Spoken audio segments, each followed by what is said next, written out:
시청자 여러분 안녕하십니까? 12월 7일 굿모닝 MBN 시작합니다. 오늘의 주요 뉴스입니다. 의사협회가 정부의 의대 정원 확대에 반발해 의협회관과 대통령실 앞에서 밤샘 시위를 벌였습니다. 의협은 의대 정원 확대가 강행된다면 올해 안에 총파업을 진행하겠다고 밝혔습니다. 아내를 살해한 혐의를 받는 대형 로펌 출신 변호사가 구속됐습니다. 경찰 조사 결과 이 변호사는 아내를 금속둔기로 살해한 것으로 알려졌습니다. 가자지구 남부에 대한 지상전을 이어가고 있는 이스라엘이 최남단 지역까지 진격했습니다.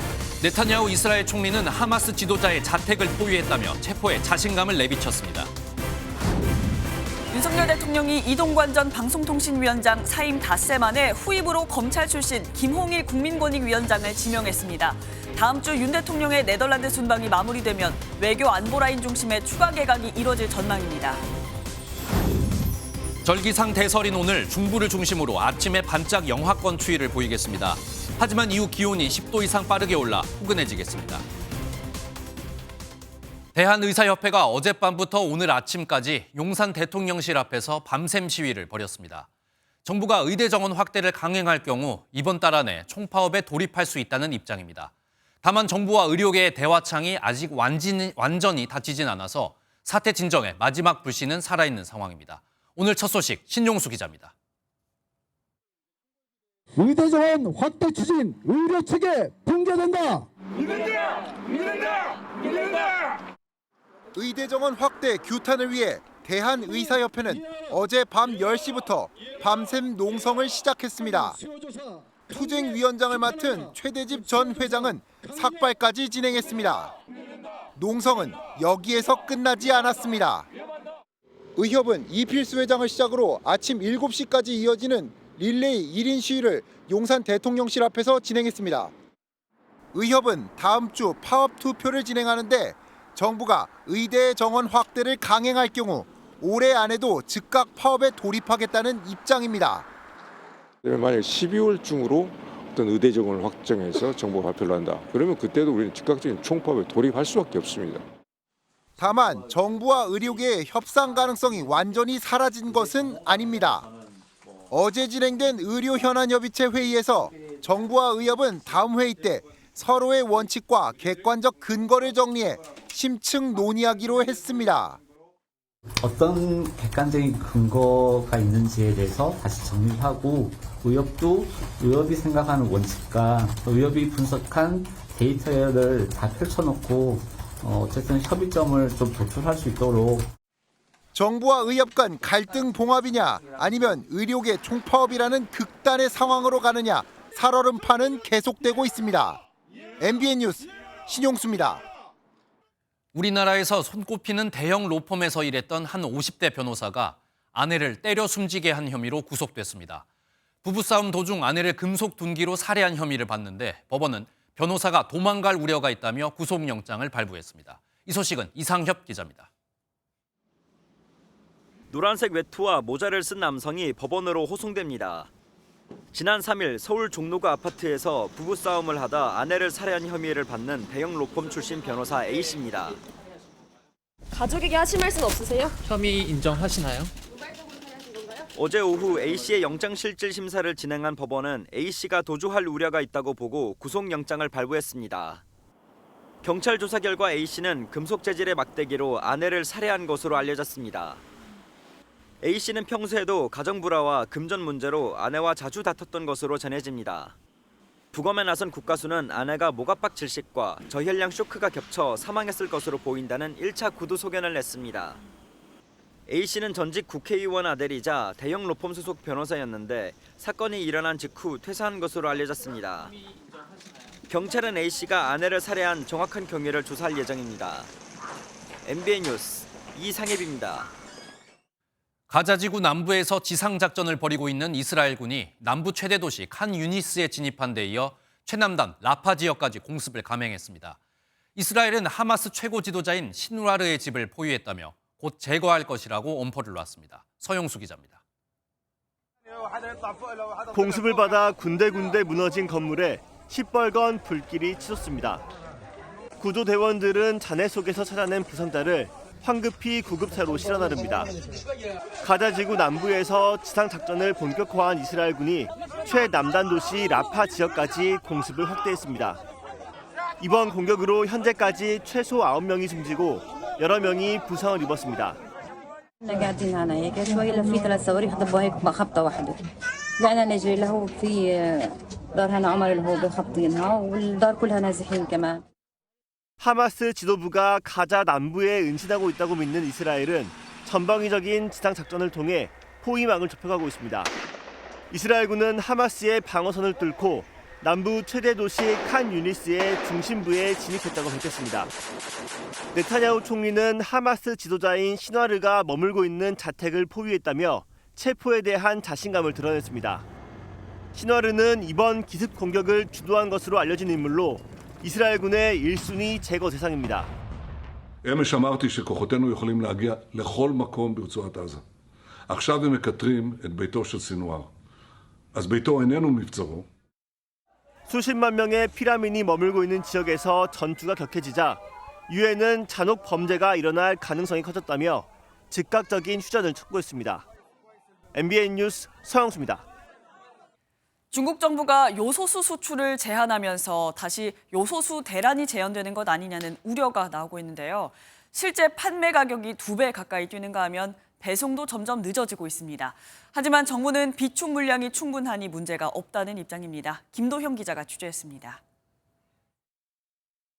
먼저 한 온라인 오픈마켓에서 사흘간 요소수 판매 동향을 살펴봤습니다. 이틀 전 가격과 비교해보면 2배 가까이 오르기도 하고 배송 기한도 늘어나더니 일시 품절되는 곳들도 나타났습니다. 이번엔 화물터미널 인근 주유소 현장으로 가봤습니다. 2년 전 요소수 부족 사태로 생업에 차질을 빚었던 화물차주들은 불안함에 미리 요소수를 사두려는 움직임도 나타나고 있습니다. 오늘 오다를 주문하면 그 다음 날에 오다로 가져오게 되는데 배송 시간이 지금 딜레이 되죠. 공급이 원활치가 않아요. 국내 한 요소수 생산업체도 품귀 현상에 대한 우려를 나타냈습니다. 불안 심리가 있으니까 당연히 더 사시려고 할 거고 그걸 계산했을 때는 1월이 올 수가 있는 거죠. 다만 현장 점검에 나선 정부는 비축 물량이 3개월 이상으로 충분해 2년 전과 같은 공급 차질이 생기진 않을 거라고 내다봤습니다.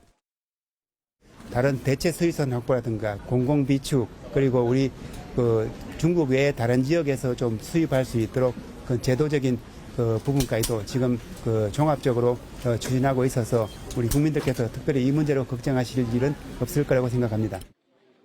실제로 정부 관계자는 요소수 공급에 대한 불안 심리가 사재기가 다시 공급 부족으로 이어질 수 있다며 지나친 과잉 대응은 불필요하다고 지적했습니다.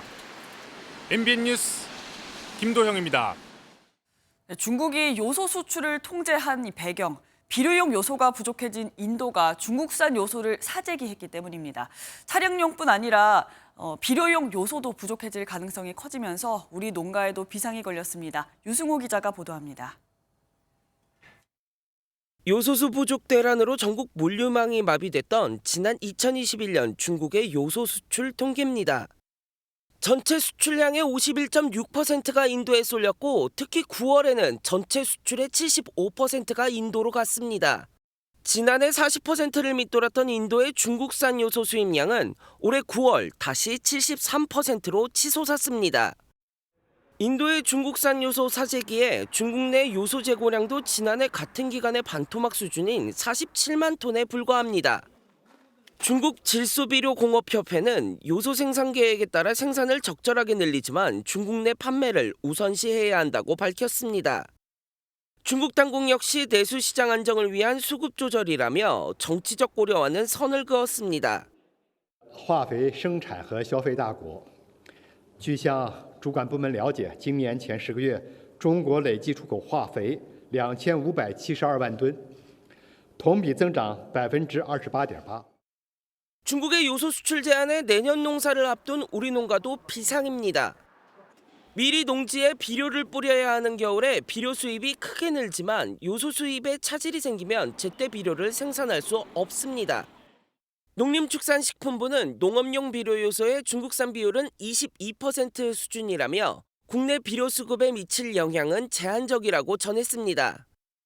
하지만 사우디아라비아나 인도네시아를 비롯한 주요 요소 수입국은 들여오는 기간이 길고 관세 부담도 있어 당분간 농가의 부담은 불가피할 전망입니다. MBN 뉴스 유승호입니다. 지난 4일 전남 고흥에 이어 무안군의 한 오리 농장에서도 고병원성 조류 인플루엔자 AI 확진 사례가 나왔습니다. 이 농장에서는 오리 약 16,000마리를 사육해왔습니다. 전북 익산의 닭 농장에서도 AI 항원이 검출되면서 보건당국은 오늘 밤 11시까지 전국의 닭 사육 농장 관련 시설과 차량에 이동 중지 명령을 내렸습니다. 오늘 하루 중요한 일정을 소개해드리는 굿모닝 오늘입니다. 어떤 일정이 있는지 함께 살펴보겠습니다. 대법원이 오늘 고 김용균 씨 사망 사건과 관련해 기소된 이 원청 회사 대표 등에 대한 선고 공판을 엽니다. 앞서 1심과 2심은 원청 회사의 전 대표가 컨베이어 벨트의 위험성을 구체적으로 인식하지 못했다는 이유 등으로 무죄를 선고했습니다. 교육부와 행정안전부는 오늘 학교폭력 사안 처리 제도 개선 방안을 발표합니다. 내년부터 학교폭력 전담조사관과 전담기구가 설립돼 학교폭력 사안 조사를 전담하는 방안이 포함될 걸로 알려졌습니다. 더불어민주당은 오늘 당 중앙위원회를 열고 당헌 개정안을 최종 의결할 예정입니다. 현역 의원 평가에서 하위 10%에 해당하는 의원의 경선 감산 비중을 강화하고 전당대회에서 대의원의 표 비중을 줄이는 내용이 담길 전망입니다. 윤석열 대통령이 차기 방송통신위원장 후보자로 김홍일 현 국민권익위원장을 지명했습니다. 이동관 전 방통위원장의 사퇴 후 닷새 만에 새 후보자를 지명했는데 방통위원장 공백을 최소화해 방송정책 추진에 속도를 내겠다는 뜻으로 풀이됩니다. 신재우 기자가 보도합니다. 당초 김홍일 후보자는 한동훈 법무부 장관이 연말 총선 출마를 위해 사직할 경우를 대비한 후임 인사로 물망에 올랐습니다. 하지만 이동관 전 방통위원장이 야당의 탄핵 공세로 지난 1일 자진 사퇴하면서 차기 방통위원장 후보자로 전격 지명됐습니다. 법과 원칙에 대한 확고한 소신, 그리고 어디에도 치우치지 않는 균형 있는 감각으로 방송통신위원회의 독립성과 공정성을 지켜낼 적임자라고. 대통령실이 빠르게 후보자를 지명한 건 방통위원장 부재로 인한 방송 업무 공백을 최소화하려는 의도로 풀이됩니다.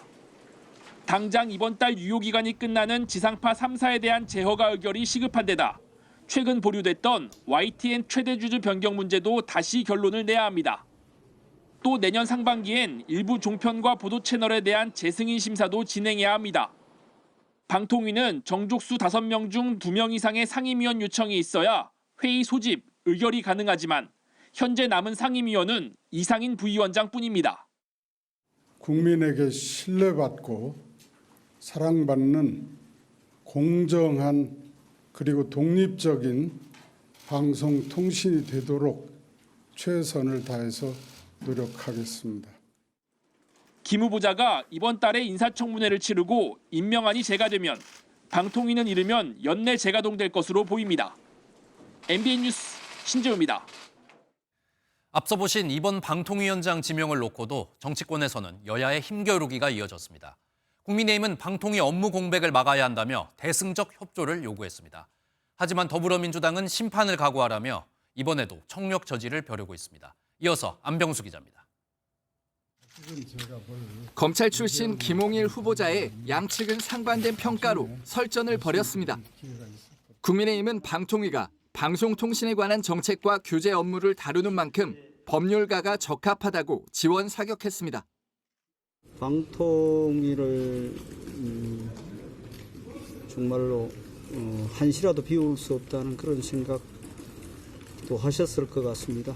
방통위원장이 임명돼서 방통위가 제 기능을 할 수 있도록 한.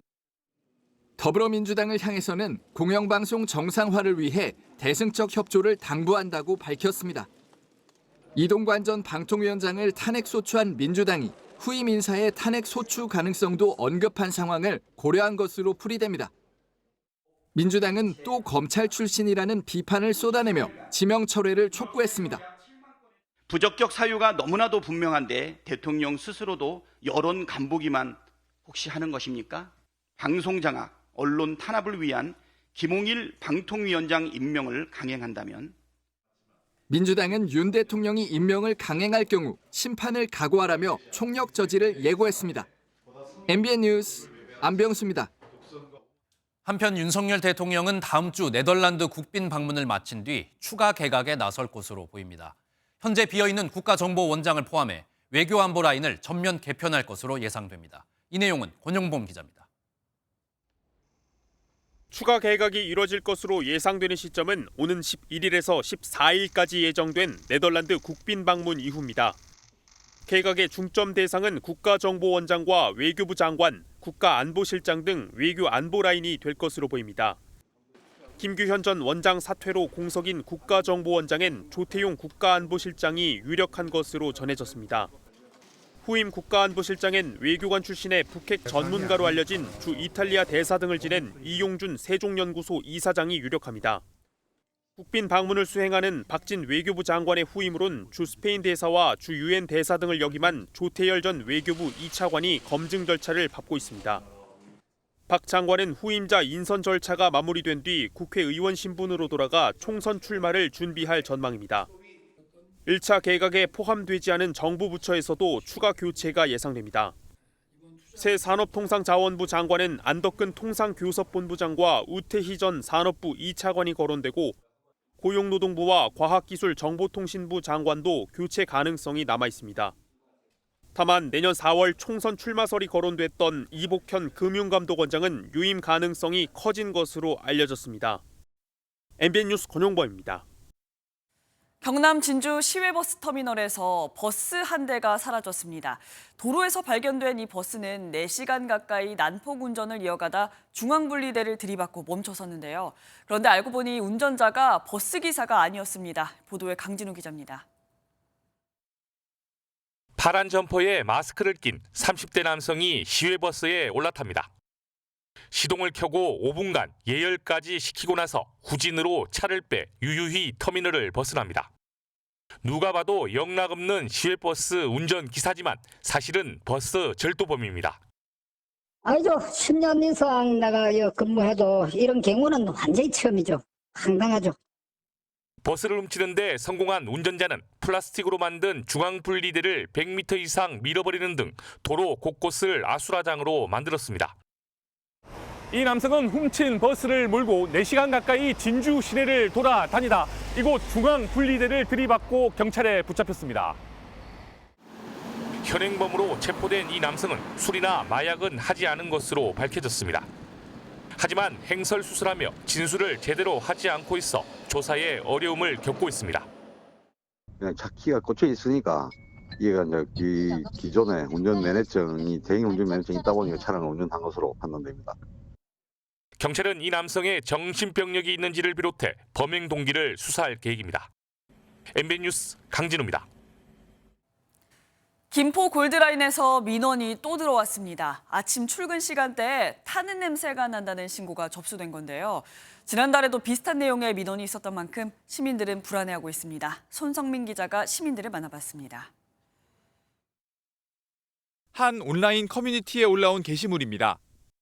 어제 아침 김포 골드라인 열차를 탔는데 타는 냄새가 심했는데도 동요하지 말고 이용하라는 안내 방송이 나왔다는 내용입니다. 김포 골드라인 웹사이트에는 열차에서 타는 냄새가 난다는 내용의 민원이 총 4건 올라왔습니다. 승객들은 이번이 처음이 아니라며 불안하다는 반응입니다. 저희 식구들이 다 서울로 출퇴근하는데 딸한테서 타는 냄새가 났었다고 카톡을 받았습니다. 사람이 우선 열차를 타면 좀 편안하게. 지난달 28일에도 비슷한 민원이 접수돼 문제가 된 부품을 교체한 것으로 알려집니다. 제동 패드를 교체해서 저희가 6일간 시험 운행을 했는데 이상이 없어서 지금 출고가 됐다가 다시 또 발생을 해서 지금 확인 중에 있고요. 그런데 어제 또 같은 열차에서 타는 냄새가 나는 문제가 발생한 겁니다. 김포 골드라인은 적정 수송 인원인 170명의 2배가 넘는 350명을 출퇴근 시간마다 운송하는 상황. 가장 중요한 거는 이제 타는 냄새가 일어났다는 거는 시민들이 굉장한 불안감을 느꼈다는 거고요. 시민들이 불안하지 않게 그 즉시 긴급 대응 조치가 됐었어야 된다. 운영사는 정밀 점검을 거쳐 열차를 다시 투입했지만 지옥철 지정이 끊이지 않는 김포 골드라인을 바라보는 시민들의 불안은 계속되고 있습니다. MBN 뉴스 손성민입니다. 요즘 12.12 군사 반란을 다룬 영화 서울의 봄이 흥행하면서 전두환 씨에 대한 관심도 다시 높아지고 있습니다. 전두환 씨 유가족은 고인의 뜻에 따라 유해를 북한이 보이는 경기도 파주로 옮기려 했는데요. 최근 땅 주인이 이 땅을 팔지 않기로 밝혔습니다. 전 씨의 유해는 당분간 연희동에 머물게 됐습니다. 장덕진 기자가 보도합니다. 1979년 12월 군사반란을 일으킨 전두환. 실패하면 반역, 성공하면 혁명 아닙니까? 당시 쿠데타를 다룬 영화 서울의 봄이 500만 관객을 동원하면서 전 씨에 대한 관심도 폭증하고 있습니다. 지난 2021년 11월 사망한 전 씨는 2년 넘게 연희동 자택에 안치돼 있습니다. 유가족은 고인의 뜻에 따라 유해를 경기도 파주시 한 산으로 옮기려 했지만 실패로 돌아갔습니다. 유족은 묘지 조성을 목적으로 지난 3월 파주시 야산 6만 6천 제곱미터를 구입하려 했습니다. 하지만 땅 주인은 최근 매수자 측이 약속된 대금 지불 기한을 지키지 않았다며 결국 땅을 팔지 않기로 했다고 밝혔습니다. 전 씨 측은 지난 9월 말까지 60억 원을 일시금으로 지급하기로 했지만 약속을 지키지 않은 겁니다. 돈을 지불하지 않은 이유에 대해서는 설명이 없었습니다. 파주시 시민단체들이 반대했던 전 씨 유해 안장 시도는 결국 허무하게 끝났습니다. MBN 뉴스 장덕진입니다. 서울 강남에서 약물에 취한 채 운전대를 잡았다가 이 길을 지나고 있던 여성을 치어 숨지게 한 롤스로이스 사건 기억하십니까? 피의자 신모 씨가 피해자 사망 후 처음으로 법정에 섰습니다. 하지만 반성하는 모습은 보이지 않았다고 합니다. 자세한 내용 심가연 기자가 전합니다. 지난 8월 압구정 롤스로이스 사건으로 뇌사 상태에 빠져 있던 피해자는 지난달 25일 사고 발생 약 넉 달 만에 숨졌습니다. 피해자가 가족들에게 하실 말씀 없으신가요? 네, 진심으로 사죄드리겠습니다. 죄송합니다. 피해자 사망 후 처음으로 재판에 출석한 신모 씨는 쑥색 수의 차림의 꼿꼿한 자세로 위축되기보단 당당한 모습이었습니다. 피고인석에 앉아 방청석을 살피는 여유도 보였는데 막상 재판이 시작된 후엔 고개를 숙이고 땅을 내려다봤습니다. 재판부는 피해자 사망에 따라 혐의를 특가법상 도주치사, 위험운전 치사로 바꾸는 검찰 요청을 받아들인다며 공소장 변경을 허가했습니다. 이날 재판에서는 당시 현장 출동 경찰관에 대한 증인 신문도 진행됐습니다. 재판부는 오는 20일 피고인 신문을 진행한 후 재판 절차를 종결할 예정입니다. 법조계에서는 중형이 불가피하다는 전망이 나옵니다. MBN 뉴스 심가현입니다.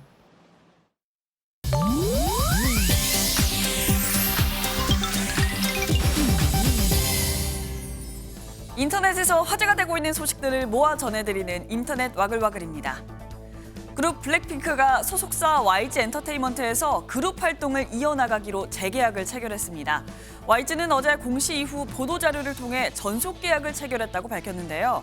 이에 따라 블랙핑크는 YG의 지원하에 신규 앨범 발매와 월드 투어 등의 그룹 활동을 계속 이어나갈 계획입니다. 다만 팀 활동이 아닌 멤버 개인이 전속 계약을 할지는 미지수인데요. YG는 개인 전속 계약에 대해선 협의 중이라고 전했습니다. 지난 8월 전속 계약 기간이 끝난 블랙핑크와 YG, 오랜 기간 재계약을 두고 논의해왔는데요.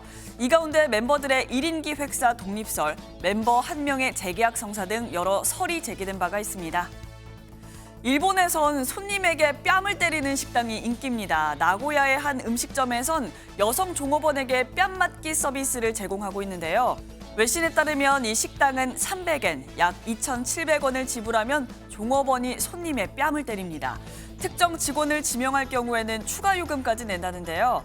SNS에 공개된 영상을 보면 일부 손님은 너무 세게 뺨을 맞아서 휘청거리기도 합니다. 하지만 오히려 즐거워하며 감사를 표한다고요. 2012년에 문을 연 이 식당은 경영상 문을 닫을 위기에 처하자 뺨 때리기라는 이색 서비스를 고안해냈다는데요. 지금은 더 많은 여성 종업원을 고용해야 할 정도로 손님들이 많이 찾는다네요. 늦은 밤 미국 뉴저지의 한 초등학교, 야생 사슴 한 마리가 복도를 통해 허겁지겁 달아납니다. 그 뒤를 경찰이 추격하고 사슴은 문이 열려있는 한 교실로 들어가는데요. 출구를 찾아다니며 책상 위로 올라가더니 교실을 난장판으로 만듭니다.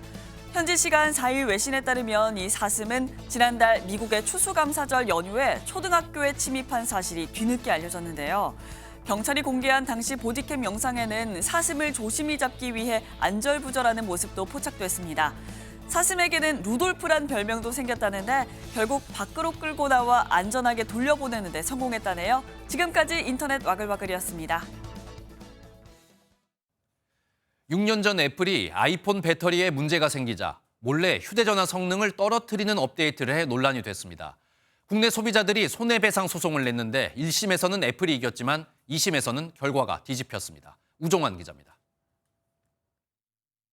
똑같은 아이폰 6 두 대를 가지고 여러 애플리케이션을 작동시켜 봅니다. 같은 휴대전화에 같은 작업을 하는데 작업 속도가 다른 게 한눈에 들어옵니다. 지난 2017년 애플이 배터리가 오래될수록 휴대전화 성능도 떨어뜨리는 업데이트를 몰래 했기 때문입니다. 아이폰 쓰는 사람으로서 애플 측에서 소비자에게 의견을 구하지 않고 일방적으로 오히려 기능이 더 감퇴되는 느낌이 있어서 애플이 뒤늦게 고의 성능 저하를 인정했고 이는 배터리 게이트로 불리면서 전 세계적인 소송전으로 이어졌습니다. 우리나라 소비자 약 10,000명도 성능 저하를 미리 알려주지 않아 피해를 입었다며 1인당 20만 원씩 모두 128억 원 배상 소송을 냈습니다. 하지만 1심 법원은 느려지는 대신 전원이 꺼지는 걸 막는 효과를 고려하면 성능 저하라 보기 어렵다며 애플 손을 들어줬습니다. 반면 2심 법원은 최상급 성능을 기대하는 소비자 기대와 다른 업데이트를 하고도 알려주지 않은 만큼 정신적 손해를 배상해야 한다며 1인당 7만 원씩 배상하라고 선고했습니다. 다만 1심 판결에 항소한 소비자는 7명뿐이라 애플은 각각 7만 원씩 모두 49만 원만 배상하면 됩니다. 1심 패소 판결이 내려진 이후에 저희가 이제 다 항소를 하기는 이제 어려웠고요. 그래서 7명만 저희가 일종의 상징적인 의미의 항소를 해서 진행을 했습니다. 선고 직후 애플은 입장문을 통해 고객의 제품 업그레이드를 유도할 목적으로 제품 사용 경험을 의도적으로 저하시키거나 제품 수명을 단축시킨 적이 결코 없다고 밝혔습니다. 최종 배상 여부는 애플 측이 상고하면 대법원에서 결론이 날 전망입니다. MBN 뉴스 우종환입니다. 할머니가 운전하던 차량에 탄 손자가 세상을 떠난 강릉 급발진 의심 사고가 난 지 1년이 지났습니다. 이 사고로 급발진에 대한 국민적인 관심을 받으면서 관련법 개정이 곧 되는 듯 했는데요. 1년이 지난 지금은 어떨까요? 장진철 기자가 보도합니다. 1년이 지났지만 다급하게 손자 도연이를 부르는 할머니의 목소리가 아직도 생생합니다. 이게 안 돼! 도연아! 도연아! 도연아! 11살 도연군은 결국 숨졌습니다. 온 국민을 안타깝게 했던 이른바 강릉 급발진 의심사고입니다. 운전을 했던 할머니는 무혐의 처분을 받았지만 도연인의 가족은 산산조각 났습니다. 저희 가정은 온전한 가정이 될 수 없는 것 같아요. 사고 1년이 지났지만 와이프는 저희 어머니 아버지를 한 번도 뵈러 가지 못하고 있고. 사고가 났던 현장입니다. 사고가 난 지 1년이 지나면서 사고 현장은 이렇게 깨끗하게 정리가 됐지만 관련법 개정은 1년째 제자리 걸음입니다. 지난 2월 국회 국민동의 청원을 통해 5만 명이 넘는 국민이 이른바 도연이법 제정에 동의하면서 국회 논의가 시작됐고 곧 개정되는 듯 했습니다.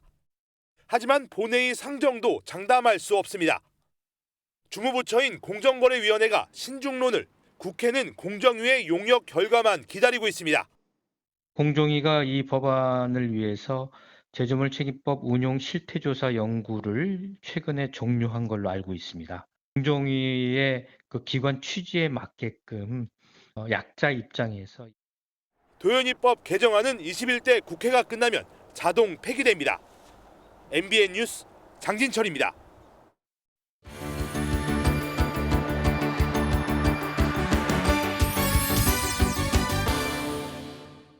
굿모닝 월드입니다. 각지의 문화, 종교와 결합된 다양한 크리스마스 행사들. 특히 체코에는 크리스마스 이전부터 시작된 전통의 축제가 있는데요. 할아버지의 할아버지부터 이어져 온 악마들의 행진 만나봅니다. 악마 의상을 갖춰 입은 한 무리의 사람들. 온몸에 종들을 딸랑대며 춤을 추더니 마을을 덮칠 채비가 끝난 걸까요? 눈길 위로 행군이 시작됩니다. 체코 리데코 마을. 저승사자도 악마도 주민들도 다 같이 어울려 춤추는 이곳은 체코 전통의 성 니콜라스 퍼레이드 현장인데요. 크리스마스 이전부터 시작된 전통으로 산악 지역 거주민들이 겨울의 악마로부터 자신을 보호한다는 취지가 담겼습니다. 온 동네를 돌아다니며 이웃들을 만나고 아이들에겐 먹을 걸 안겨주는 따뜻한 악마들. 이곳의 겨울은 덕분에 올해도 훈훈할 전망입니다. 1970년대부터 시작된 과도한 밀렵으로 개체수가 급감한 검은 코뿔소.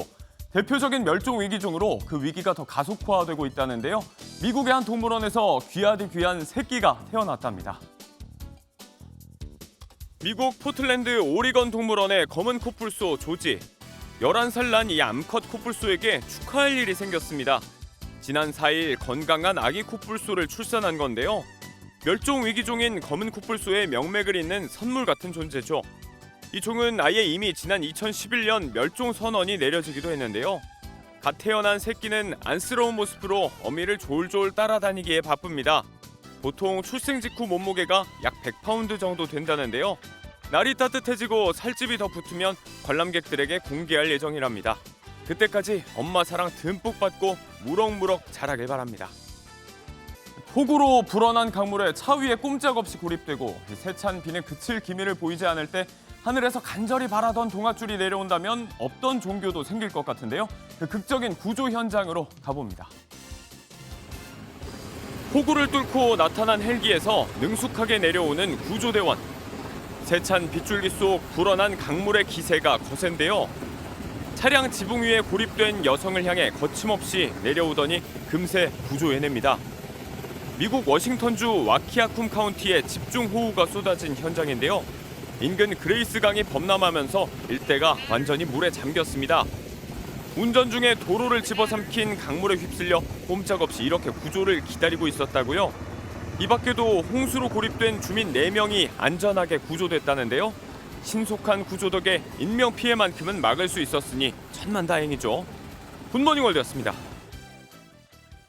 미국 시사주간지 타임이 2023년 올해의 인물에 팝스타 테일러 스위프트를 선정했습니다. 타임의 올해 인물에 연예계 인물이 선정된 건 이번이 처음입니다. 워싱턴에서 최종락 특파원입니다. 미국의 싱어송라이터 테일러 스위프트. This has been the most extraordinary experience of my entire life. 스위프트가 미국 시사주간지 타임의 올해의 인물로 선정됐습니다. 타임은 스위프트는 올해 예술과 상업적 측면에서 핵융합과 같은 에너지를 분출했다며 선정 이유를 밝혔습니다. 1927년부터 시작된 타임의 올해의 인물에 연예계 인물이 선정된 것은 이번이 처음입니다. 그동안 아일랜드 록밴드 U2 등 연예계 인물은 모두 본업과는 별개의 이유로 올해의 인물이 됐습니다. 스위프트는 올해 북미를 시작으로 한 전 세계 공연에서 인기를 끌었고 공연이 열리는 곳은 경기가 좋아지면서 스위프트 노믹스란 신조어까지 생겨났습니다. 스위프트는 영국 찰스 3세 국왕과 샘 올트먼 오픈 AI 최고 경영자와 최종 후보에 오른 것으로 전해졌습니다. 스위프트는 또한 포브스가 선정한 올해 가장 영향력 있는 여성의 연예인으로는 처음으로 5위에 올랐습니다. 막대한 영향력으로 산업적 효과까지 만들어내는 스위프트에 대해 대중음악 전문가들은 기존의 팝스타를 초월했다는 평가를 내놓고 있습니다. 워싱턴에서 MBN 뉴스 최중락입니다. 주로 어린아이에게 폐렴을 일으키는 중국발 마이코플라스마 폐렴균 감염이 국내에서도 빠르게 확산하자 정부가 긴급회의를 열었습니다. 보건복지부는 어린이집 등의 증상이 나타나면 등원을 하지 말라고 요청했습니다. 전남주 기자입니다. 중국의 한 병원입니다. 호흡기 병동마다 어린이 환자들로 북적입니다. 중국에서 마이코플라즈마 폐렴이 빠르게 번지는 가운데 우리나라 역시 상황이 심상치 않아 보입니다. 11월 넷째 주 마이코플라즈마 폐렴 입원 환자는 270명으로 11월 첫째 주 173명과 비교하면 1.6배 증가했습니다. 이 수치는 질병관리청이 200개 병상 이상인 종합병원만을 대상으로 집계한 건데 아래급 병원까지 고려하면 환자 수는 더 많을 것으로 보입니다. 38도 이상의 고열이 5일 이상 이어지고 극심한 기침이 3, 4주가량 계속되는 독감과 비슷한 특징을 지녀 일반인이 조기에 발견하기 어렵습니다. A형 독감인 경우에 복통이 많이 동반되고 고열이 나거든요. 기침을 많이 하는 그런 특징을 가지고 있습니다. 그래서 이게 독감하고 좀 초기 증상일 때는 구별이 잘 안 되는데요. 문제가 되는 경우는 이 병이 내성균이나 중복 감염일 때는 이 위중증으로 진행할 가능성이 높고, 마이코플라즈마 폐렴은 면역력이 약한 영유아와 어린이가 주로 감염되는데 치료약에 내성이 생기는 것도 문제입니다. 이런 가운데 중국발 폐렴인 마이코플라즈마 유행에 대한 우려가 나오면서 제약사들이 해열제, 감기약 등 증산에 나섰습니다. 어떤 환절기 영향이라던가 이런 부분이 계속 좀 지속되어 오던 터여서 이 감기약 생산은 거의 풀로 계속 가동 중에 있어요. 질병관리청은 전문가 긴급 자문회의를 열어 대응 계획을 논의했고 보건복지부는 전국 어린이집의 감염 예방을 강조했습니다. MBN 뉴스 전남주입니다. 국민의힘 당 주류의 희생을 요구하면서 당 지도부와 갈등을 겪어온 인요한 혁신위원장이 김기현 대표와 전격 회동했습니다. 비대위 전환 요구라는 극단적 카드까지 거론되던 상황에서 당장 파국은 막은 것으로 보이는데요. 김기현 대표는 당장 희생 요구를 받을 수는 없지만 혁신 결과물을 내겠다고 했고 인요한 위원장도 의지를 확인했다며 한 발 물러섰습니다. 유호정 기자입니다. 주류 희생안을 놓고 정면 충돌하던 두 사람이 악수를 나누고 김기현 대표는 인요한 위원장에게 수고했다는 인사를 건넵니다. 또 실천 가능한 것들이 상당 부분 많이 있기 때문에 그런 점들을 잘 존중하고 녹여내서 결과물로 만들어내야 되겠다. 수고 많으셨고요. 15분간의 비공개 회동에서 김 대표는 혁신위의 희생안을 당장 수용할 수 없다는 걸 재확인했습니다. 공관이나 선거 과정에서 전략적으로 선택해야 할 일들이 있어서 지금 바로 수용하지 못하는 점은 이해해 주시기 바란다. 인 위원장은 김 대표의 혁신 의지를 확인했다며 공을 넘겼습니다. 책임 있는 분들의 희생이 우선시되어야 한다고 생각했고 그 생각은 지금도 변함이 없다. 오늘 만남을 통해 김 대표님의 희생과 혁신에 대한 의지를 확인하였다. 의원 개인의 거취는 최고의 의결 사항이 아니라는 지도부 입장을 수용하고 한 발 물러선 셈입니다. 인 위원장은 입을 굳게 닫은 채 자리를 떠났습니다. 갈등설은 봉합이 된 건가요? 혁신위는 오늘 회동 결과와 함께 추후 계획을 논의할 예정입니다. 다음 주 월요일 당 지도부에 그동안 내놓은 혁신안을 종합 보고할 계획인데 사실상 혁신위 활동은 종료 수순에 접어들었습니다. MBN 뉴스 유호정입니다. 국회에선 한동훈 법무부 장관이 국민의힘 정책의원총회에 처음 참석했습니다. 법무부에서 추진 중인 출입국 이민관리청 신설 방안을 설명하는 자리였는데 사실상 총선 출마를 위한 정치적 신고식이란 분석이 이어지고 있습니다. 이 내용은 김순철 기자입니다. 국민의힘 정책의원총회에 한동훈 법무부 장관이 등장했습니다. 법무부 역점 사업인 출입국 이민관리청 신설 방안을 40분 동안 설명한 한 장관은 취재진과 만나 여유를 보이기도 했습니다. 보통 국회에서 제가 말을 하면 다 말을 자르는데 여기는 안 잘라니까 말을 좀 길게 했어요. 한 장관은 통상적인 직무 수행이라고 선을 그었지만 여당 의원들 앞에서 정치적 신고식을 치렀다는 해석이 나왔습니다. 내년 총선 역할론에도 특별히 할 말이 없다며 말을 아꼈습니다. 진퇴하는 문제는 제가 정하는 문제는 아닙니다. 매일매일 하루하루 최선을 다해야 한다고 생각합니다. 오늘도 그런 차원의 일환이고요. 하지만 국민의힘에서는 한 장관에 대해 상당한 기대를 거는 모양새입니다. 보수층 텃밭인 서울 강남권에 출마하거나 전국선거 지원을 위해 비례대표로 뛰어야 한다는 겁니다.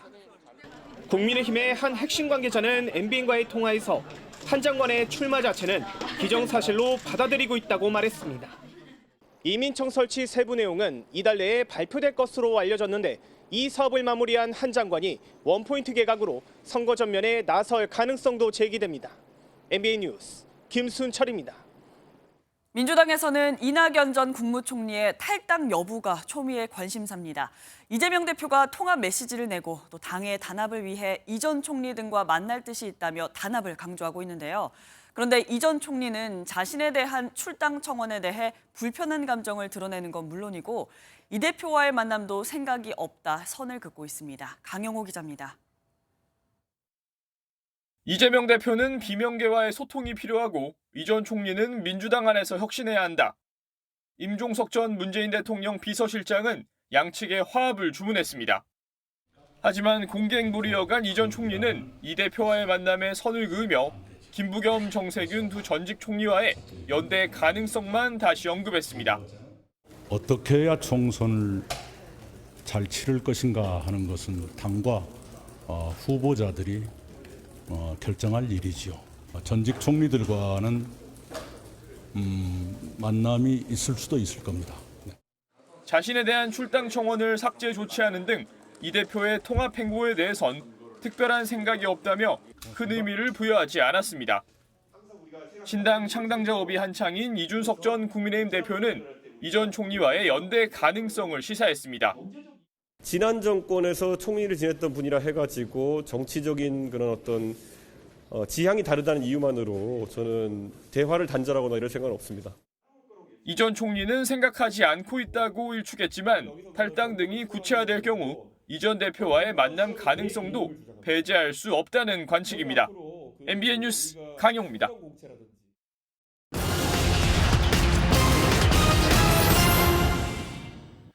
지난달 먹거리 물가가 크게 오른 것으로 나타났습니다.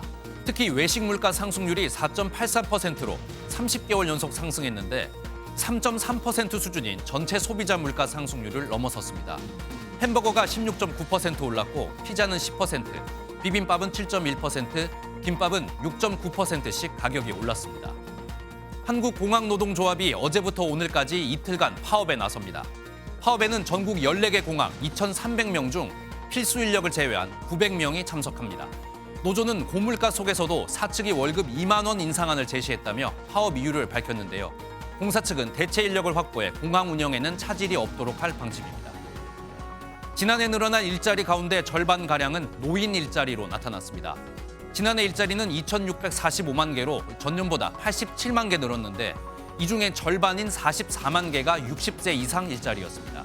50대에서 26만 개, 40대 10만 개, 30대에서 5만 개가 늘었는데 20대 일자리는 1만 개가 느는데 그쳐 증가폭이 가장 적었습니다. 지금까지 굿모닝 경제였습니다. 윤석열 대통령이 엑스포 유치 실패 이후 약 일주일 만에 부산을 찾았습니다. 그동안 유치 활동에 힘쓴 노고를 격려하고 또 부산을 글로벌 거점으로 만들기 위한 인프라 구축 약속도 재차 강조했는데 침체된 부산 민심을 직접 달래려는 의도로 보입니다. 원중희 기자입니다. 윤 대통령이 부산 엑스포 유치 활동에 참여했던 시민과 기업인, 정부 및 지자체 관계자 등 100여 명을 불러 모았습니다. 윤 대통령은 그동안의 노력에 감사를 표하고 부산을 글로벌 거점으로 만들겠다고 재차 강조했습니다.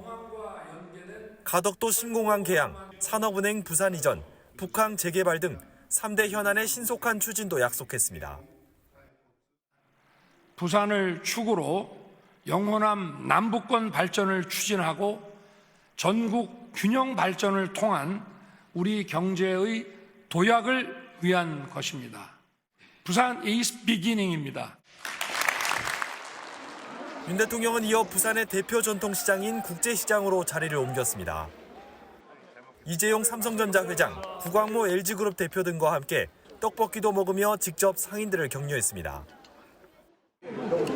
이 떡이 아주 쫄깃쫄깃한 게 엑스포 유치 활동으로 수고했다며 맞이한 상인들에게 윤 대통령은 앞으로 부산을 키우겠다고 화답했습니다. 윤 대통령이 국제시장을 찾은 건 취임 후 이번이 처음입니다. 그만큼 엑스포 유치 실패로 침체된 부산 민심을 달래야 한다는 절박함이 컸던 것으로 풀이됩니다. MBN 뉴스 원중입니다. 어제는 종일 미세먼지가 기승을 부린 데다 요란한 겨울비까지 내렸습니다. 겨울답지 않게 불어오는 포근한 바람 때문에 곳곳에서는 때 아닌 우박도 쏟아졌는데요. 오늘은 다시 전국 하늘 맑게 드러나겠고요. 대기 확산이 원활해지면서 깨끗한 공기질을 회복하겠습니다. 다만 일교차가 커서 옷차림에는 유의하셔야겠습니다. 현재 서울의 기온 0.9도로 어제 아침보다 3도가량 낮게 출발하고 있는데요. 하지만 낮에는 11도까지 오르면서 어제보다 그리고 평년보다 높아 더 포근하겠습니다. 내일과 모레는 기온이 더 오르겠습니다. 서울의 낮 기온 16도까지 오르면서 고온 현상이 절정에 달하겠고요. 모레 아침 기온은 9도로 평년 기온을 11도가량이나 웃돌겠습니다. 한편 동해안을 중심으로는 건조주의보가 유지 중인 가운데 바람도 강하게 불면서 강풍주의보까지 내려졌습니다. 산불 등 화재 예방에 각별히 주의하셔야겠습니다. 지역별 현재 기온 보겠습니다. 춘천 영하 1.5도, 대전은 1.5도 나타내고 있고요. 낮 기온은 서울 11도, 강릉 12도, 대전과 대구, 광주는 13도까지 오르겠습니다. 일요일부터는 낮 기온이 한 자릿수로 떨어지겠고요. 다음 주 월요일에는 전국에 비가 내릴 전망입니다. 날씨였습니다. 목요일 아침 굿모닝 MBN 마치겠습니다. 함께해 주신 여러분 고맙습니다.